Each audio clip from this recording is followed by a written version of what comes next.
Góðan daginn, kæru ráðstefnugestir. Ég geng út frá því að allir séu búin að eiga góða UT-messu hingað til. Ég vona samt að þið eigi inni smá athygli fyrir hugverkarétt og gervigreind. Svona jafnvel þó svo að þetta sé síðasti fyrirlesturinn í dag og margir eflaust orðnir bjórþyrstir svona á föstudags eftirmiddegi. En gervigreind hefur verið umfjöllunarefni í vísindaskáldsögum og kvikmyndum í að verða 100 ár. Þetta er uppáhaldsmyndi mín, Ex Machina, sem að segja frá gervigreindarróbotnum Ava sem að næra að spila inn á tilfinningar ungs karlmanns í því skyni að komast út af rannsóknarstofunni þar sem hún var búin til og út í hinn raunverulega heim. En eins og þið vitið að þá er gervigreind ekki lengur bara einhver hugarsmíði rithöfunda og kvikmyndaframleiðenda, heldur tækni sem er orðin hluti af okkar daglega lífi. Og það er búið að koma fram í mörgum fyrirlestunum í dag hvernig er verið að nota gervigreindina á einum ýmsum sviðum, í heilbrigðisgeiranum, hjá fjármálafyrirtækjunum, í tengsli við lánshæfismat og millifærslur. Það er verið að nota gervigreind til þess að greina sjúkdóma í tengsli við sjálfkeyrandi bíla og svo framvegis. Það er ekki til eitthvað eitt skilgreint hugtak, ein skilgreining á hugtakinu gervigreind. En ég hef sett upp hérna á glæruna skilgreiningu svona eins helsta gervigreinda sérfræðings heims, Ray Kurzweil, en hann skilgreinir gervigreind sem þau vísindi að fá tölvur til að framkvæma athafnir sem myndu krefjast til vitsmuna ef framkvæmdur væri mönnum. En innan þessara skilgreiningar erum við þó jafnframt að tala svona mjög vítt svið gervigreindar. Og það sem að mig langar til þess að einblína á að það er vélnám eða vélrænt nám sem er íslenska þýðingin á enska hugtakinu machine learning. Og þá erum við að tala búnað sem á grundvelli algrima út frá undirliggjandi gagnasafni getur bætt frammistöðu sína eða færni. Og ég hef sett þetta upp með svona einföldum hætti hérna á glæruna. Grundvöllurinn er auðvitað algriminn sem er skrifaður með þeim hætti að hann getur á grundvelli gríðarlegs magns upplýsinga búið til einhverja úrlausn eða afurð sem er ekki fyrirséð forritarunum eða öðrum sem að notar búnaðinn. Þannig að afurðin hún verður til með þessu vélnámi. Þessi gervigreind er einkar áhugaverð út frá lögfræðinni og það sem að mig langar til þess að staldra við að það er þegar afurðin sem kemur út úr þessu vélnámi er bókmenntaverk, list eða það sem við almennt vísum til sem hugverks ef að einstaklingur stæði þarna baki.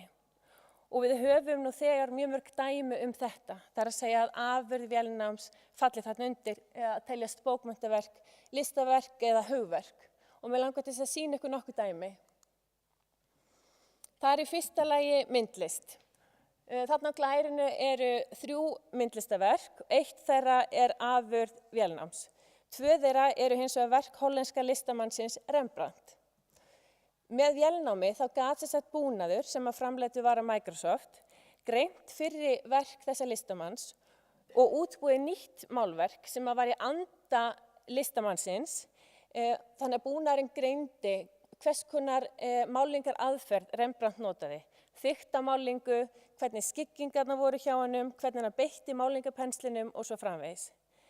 Þannig að verkið, þetta var nýtt verk, þetta var ekki eftirgerð af eldri verkum, en nýtt verk málað í hans anda. Og það er málverkið þarna í miðjunni sem er afurð vélnámsins. Þetta verk var líka búið til með vélnámi, það var selt á uppboði í New York fyrir rúmlega 1,5 ári síðan á 51 milljón íslenskra króna og það er svolítið gaman að sjá hvernig verkið er áritað. Ég sjá hérna myndin í miðjunni. Svo er það tónlist. Það eru mörg dæmi það hvernig er verið að útbúa tónlist með vélnámi og dæmi það er tónlist frá Google DeepMind.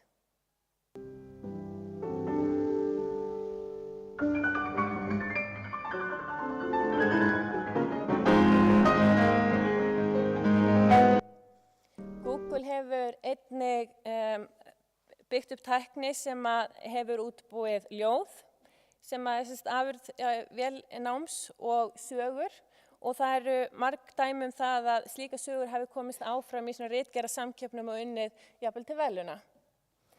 Síðasta dæmi sem ég langar til þess að nefna að það eru tölvuforrit og tölvuleikir Og þá erum við ekki að tala eitthvað svona háþróa tölvuleiki eins og börnin okkar að spila, heldur meira svona einfalda leiki eins og þessi hér, svona meira í anda svona klassísku 90s tölvuleikjana, en upplýsingarna sem að lágu að baki þarna, að þá eru svona klassíski leikir eins og Super Mario Bros og Mega Man. En stóra spurningin sem að vaknar í tengslu við þessi verk þegar afurð vélnáms á þessu sviði, teljum á til bókmenntaverka og lista, að hvort að þessi verk njóti verndar laga. Og ef svo hver á þá réttinn að þessum verkum?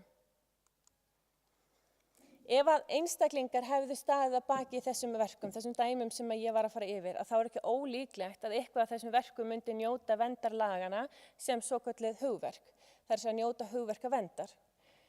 Þetta hugtak, hugverkaréttindi, að það vísar, þetta svona almennt heiti sem að nær til réttar sem veittur svona yfir óáþreifanleg verðmæti. Þarna undir fellur höfundaréttur, hönnunarréttur, einkaleyfaréttur og vörumerkjaréttur. Rökin að baki því að veita svona hugverkarétt, þetta verið að veita rétthafanum sem ákveðin einkarétt að þessu verki. Rökin þarna baki að hvetja til sköpunar og það verið að veita rétthöfum ákveðina svona fjárhagslega umbun fyrir þessi verk. Það oft mikill tími og oft fjármagn sem að fer í það að skapa hugverk og ef að viðkomandi rétthafi myndi ekki njóta þessi einkaréttar, að þá eru rökin þau að það skorti svona hvatan til þess að skapa hugverk ef að viðkomandi getur svo átt vona því eitthvað þriðji aðili komi og nýti sér hugverkið í sinna þágu. Þá einnig verið að líta til svona hagsmuna samfélagsins af því að fá að njóta þeirra hugverka sem eru sköpuð. Þannig að það verið að umbuna rétthafa fyrir þessa sköpun, honum veittur einkaréttur í ákveðin tíma, að þeim tíma loknum getur svo hver sem nýtt verkið. Til þess að greina hvort að svona afurð vélnáms og slík verk njóti hugverkaverndar að lögum, að þá langar mig til að taka sérstaklega fyrir höfundarétt. Í 1. grein íslensku höfundalagana talið upp hvers konar verk geta notið höfundaverndar. Það í fyrsta lagi bókmenntaverk og listaverk og þar undir fellur samið mál í ræðu og riti, leiksviðsverk, tónsmíðar, myndlist, byggingalist, kvikmyndir, ljósmyndalist, netjalist og sambærilegar listgreinar. Svo í öðru lagi uppdrættir, teikningar, mótanir, líkön og þess háttar gögn og í 3. lagi tölvuforrit. Með höfundalögunum þá verið að vernda andlega sköpun höfundar. Þetta reyndar ekki sérstaklega stafað út í lögunum sjálfum, en þetta kemur skýrt fram í frumvarpi því að varða höfundalögunum. Það sem athugasemdum með frumvarpinu að til þess að verk njóti verndar höfundalagana að það þarf verkið að fela í sér andlega sköpun höfundar. Uppfylli verkið þá kröfu að þá einkaréttur veittur höfundi. Þannig að þegar við erum að skoða það hvort að afurð vélnáms geti notið höfundaréttar, að þá þurfum við að skoða þetta tvennt. Uppfyllir verkið þessa kröfu andlega sköpun og hver getur þá mögulega talist höfundurinn. Og byrjum á þessu skilyrði sköpun. Í athugasemdum með frumvarpinu varða höfundalögunum þá kemur það fram að með sköpun að þá sé átt við það framlag höfundar að verkið sé eitthvað sem nýtt og eitthvað sem sé sjálfstætt. Það ekki gerð eitthvað sérstök skilyrði gæði á verkinu, en það þarf að fela í sér ákveðið sjálfstæði og frumleika. Þið sjáum að krafan því mjög svona huglæg, það langt frá því að eitthvað hlutlægt mat sé að ræða. Í dómaframkvæmd Evrópudómstólsins að þá hefur þessi krafa sköpun verið túlkuð með þeim hætti að verkið þurfa að vera afrakstur persónulegs sköpunarverks höfundar. Þannig að höfundur verður að hafa tekið einhverjar frjálsar og skapandi ákvarðanir og sett sitt persónulega mark á verkið. Og íslenski dómstólar hafa túlkað þetta með sambærilegum hætti. Það að segja að verkið þurfa að vera afrakstur persónulegs sköpunarframlags og í því felist áskilnaður frumleika og sjálfstæði. Þannig að sjá að verkið þarf að vera nýtt og má ekki vera eftirgerð frá eldri verkum. Höfundar geta auðvitað sótt sér hugmyndir og hughrif í eldri verk og vernduverk, en til þess að verkið eða afurðin njóti verndar að þá þarf það að vera nýtt og ekki ykkur bara eftirgefið eldri verkum. Og þá spurningin hvort að þau verk sem að verða til með vélnámi uppfylli þessa kröfu. Það auðvitað ljóst að vélnám á sér aldrei stað nema á grundvelli undirliggjandi upplýsinga og gagna. Þannig að spurningin á sér stað nægilega mikil sköpun þannig í vélnáminu þannig að þessi krafa sé uppfyllt? Vélnámið og afurð vélnáms, þetta mögulega bara eftirgerð einhvers konar af eldri verkum sem maður finna má í undirliggjandi gagnasafni? Á móti má spyrja, gagnabanki sem liggur þarna baki og gagnasafnið, það eitthvað öðruvísi heldur en bara þekking og reynsla einstaklingsins sem stendur að baki verki þegar verkið gert af einstaklingi? Þetta eitthvað öðruvísi heldur en bara þegar einstaklingur að sækja sér hugmyndir og hughrif einhvers staðar annars staðar frá? Og þessu hefur ekkert verið svarað endilega af dómstólum, en almennt setja fræðimenn stórt spurningaverk við það að það eigi sér stað nógu mikil sköpun með vélnámi þannig að þetta skilyrði sé uppfyllt. En við verðum auðvitað alltaf að muna það eins og ég kom inn á áðan að við erum að tala kröfu höfundalagana að verk sé andleg sköpun höfundar. Þannig að við þurfum að horfa líka á það í þessu sambandi hver getur mögulega talist höfundur, vegna þess að við erum alltaf með þessi sterku tengsl milli höfundar og þessar andlegu sköpunar. Getur höfundur verið búnaðurinn sjálfur, róbotinn eða tölvan? Getur höfundur verið ómennskur samkvæmt höfundalögunum? Á þetta hefur að vissu leyti reynt fyrir dómstólum erlendis og þið munið kannski mörg eftir sjálfunni sem að Abin tók á myndavél breska náttúruljósmyndarans David Slater. Það þessi mynd sem þið sjáu hérna hægra megin. Það var uppi ágreiningur eignarrétt af þessari mynd. Hver gæti talist höfundur myndarinnar? Hvort að Abin skyldi teljast höfundur í skilningi höfundalaga. Bandarískir dómstólar komust að þeirri niðurstöðu að hvorki apar né önnur ómennsk viðfangsefni gætu talist höfundar í skilningi lagana. Ef við skoðum tilskipanir og reglugerðir frá Evrópusambandinu sem að íslensku höfundalögin eru byggð á, að þá má jafnframt sjá að þetta skýrt undirliggjandi að það alltaf talað að höfundur í skilningi þessar tilskipana og reglugerða sé einstaklingur. Og ég athugasemdum með okkar frumvarpi með okkar höfundalögum íslensku sem tóku gildi 1972 að þá líka sérstaklega stafað út að höfundarhugtakið að það sé bundið við einstaklinga og að ópersónulegir aðilar geti ekki verið höfundar. Þannig við höfum fengið svar við því, ómennskir aðilar geti ekki verið höfundar samkvæmt íslenskum höfundalögunum, en þá spurningin, ef að tölvan eða róbotinn geti ekki talist höfundar, hver getur þá mögulega talist höfundur að verki sem verður til með vélnámi? Að baki búnaði sem að útbýr verk með vélnámi yfirleitt margir þáttakendur. Í fyrsta lagi það auðvitað forritari algrimanns. Það getur verið einstaklingur eða margir einstaklingar. Og þá það spurningin, eðlilegt að öll þau verk sem að sköpuð eru með þeim róbota eða tölvu með vélnámi tilheyri forritara algrimanns. Hann á auðvitað höfundarétt af algrimanum sjálfum, en það spurning hvort að það sé eðlilegt að hann eigi höfundarétt af öllu efni sem að kemur út úr þessu búnaði. Yfirleitt eru fleiri þátttakendur í ferlinu. Það getur verið þátttakendur sem koma að því að safna saman gögnum sem svo undirliggjandi gagnasafn sem að vélnámi byggir á. Og við getum hugsað okkur dæmi þar sem að forritari algrimanns gerir leyfisamning við þriðja aðila sem að svo tekur saman þessi gögn og kemur með eitthvað hugmyndir eins og í Rembrandt verkefninu. Þá það þetta ákveðin hugmynd sem að þátttakendur koma með að fá þannig búna til þess að útbúa þetta nýja listaverk. Og þá spurningin hvort að þessir þáttakendur sem að taka saman gagnasafni, hvort að höfundarétturinn eigi frekar að tilheyra þeim. En hvort sem við erum að horfa á forrita algrimanns eða aðra þáttakendur í ferlinu, að þá eru höfundalögin skýr það að það þurfa að vera þessi sterku tengsl milli verksins og höfundar. Í bresku höfundalögunum að þá sérstaklega tekið á þessu hver geti talist höfundur í skilningi bresku höfundalagana þegar verk eru tölvugerð. Og þar kemur fram að höfundur skuli teljast á einstaklingur sem að gera það verkum að sköpunin gat átt sér stað. Sambarlegt ákvæði ekki að finna í íslensku höfundalögunum, né almennt í Evrópulöggjöfinni, en fræðimenn hafa margir hverjir byggt á þessum sömu rökum. Og þá því til stuðnings að verk sem að sköpuð með vélnámi skuli njóta höfundaverndar.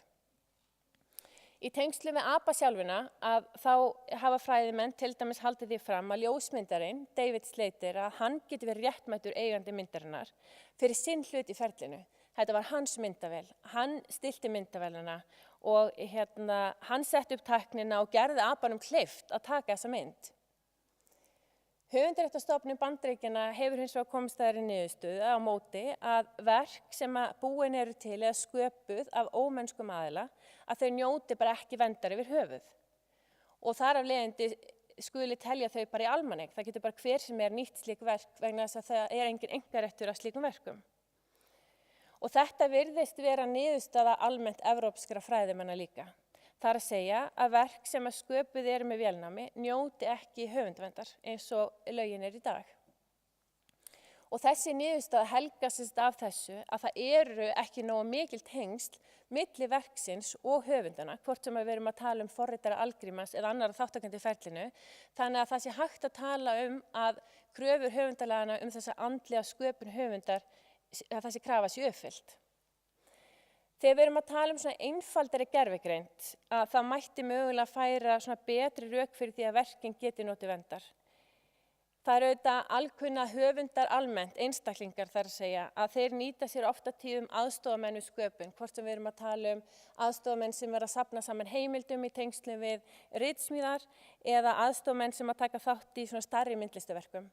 Og ef við erum að tala þessi einfaldari gervigreind, þá getur maður litið á þetta með sambærilegum hætti. Það er að segja að gervigreindin sé bara svona þetta tól eða aðstofamaður sem að einstaklingurinn er að nýta sér og hann skuli þá teljast höfundur verksins.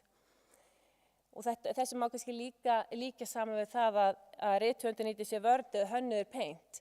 En þegar við erum að tala svona þróari gervigreind, það sem að við erum að ganga út frá því að loka útkoman úr verkinu, að sé ókunn þeim einstaklingum sem standa þarna baki, hvort sem það forritarinn eða forritari algrímans eða aðrir þáttakendur, að þá eru þessi tengsl ekki eins augljós, þau eru orðin svo óbein þessi tengsl.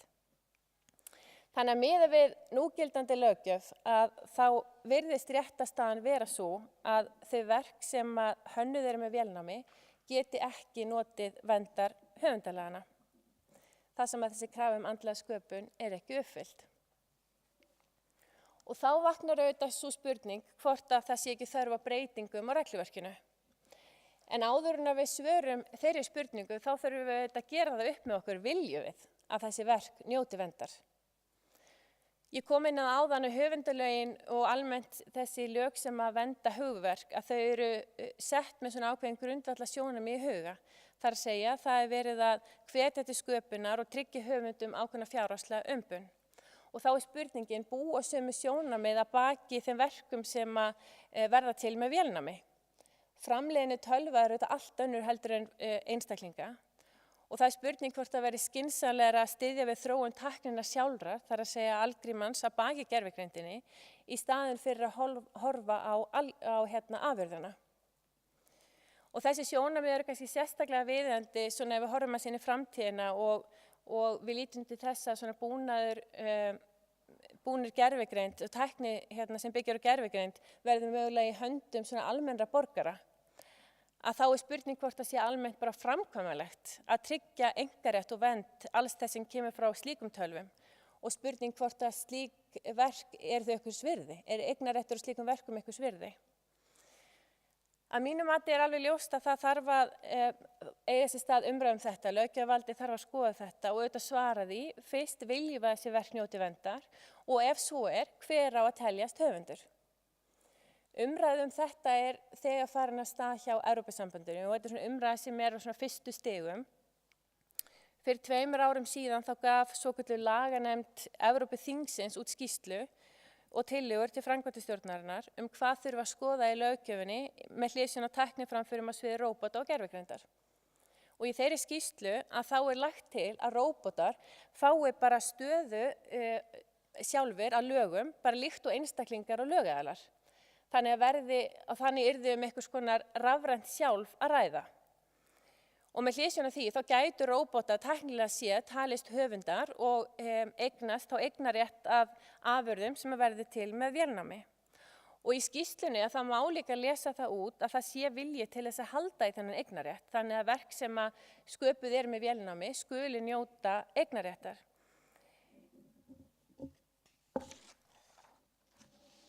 Og það var í skýrslunni jafnframt kallað eftir því að það þyrfti að nálgast hugverkaréttindi meira út frá svona hlutlægum mælikvarða heldur en þessum huglæga, eins og ég fór yfir áðan. Þannig að það gæti farið svo að þessi krafa lagana andlega sköpun höfundar verði endurskoðuð. En það eru auðvitað margir áhugaverðir punktar í þessu. Ef niðurstaðan svo að það skuli veita róbóta eða öðrum búnaði höfundarétt af því efni sem að það hefur skapað, hver á að bera ábyrgðina ef að róbótinn eða búnaðurinn brýti gegn réttindum þriðja aðila? Ef að róbótinn semur verk sem að byggir á stolnu efni eða hugbúnað sem byggir á verndum frumkvæða annars aðila. Það væri væntanlega þá hið rafræna sjálf ef að eignarrétturinn verður talinn tilheyra því. Fangelsisrefsingar koma augljóslega ekki til skoðunar, en spurning með skaðabótaábyrgð. Þetta svona alls konar siðferðislega pælingar líka sem að flettast inn í þetta. Hvernig viljum við að þetta sé og hvernig sjáum við framtíðina fyrir okkur í þessu? Líkt og börnin geta lært óæskilega hluti af eldri krökkunum á leikskólanum, að þá geta róbótar auðvitað líka lært svona miður sniðuga hluti og ekki alltaf hægt að spá fyrir útkomuna. Það er náttúrulega eðlið þessa vélnáms, að það er ekki hægt að spá fyrir alltaf útkomuna þar. Og til gamans að þá setti ég upp á glæruna að Microsoft þurfti að biðjast afsökunar og fara með spjallróbóta sem að byggði á gervigreind aftur á rannsóknarstofuna. Þetta var þessi gervigreindarróbót sem var notað var á Twitter. Fór aftur rannsóknarstofuna vegna þess að hann lærði og byrjaði að skilja eftir óviðeigandi og vægast sagt fordæmafullar athugasemdir á Twitter. Þannig að það er ljóst að það þarf að eiga sér stað heildstæð umræða þessi álitaefni, hvernig skuli fara með hugverkarétt af þeim afurðum sem verða til með notkun gervigreindar og með vélnámi. Og tækniþróunin er svo hröð á þessu sviði að þetta er umræða sem að mínu viti þarf að eiga sér stað núna. Takk fyrir mig.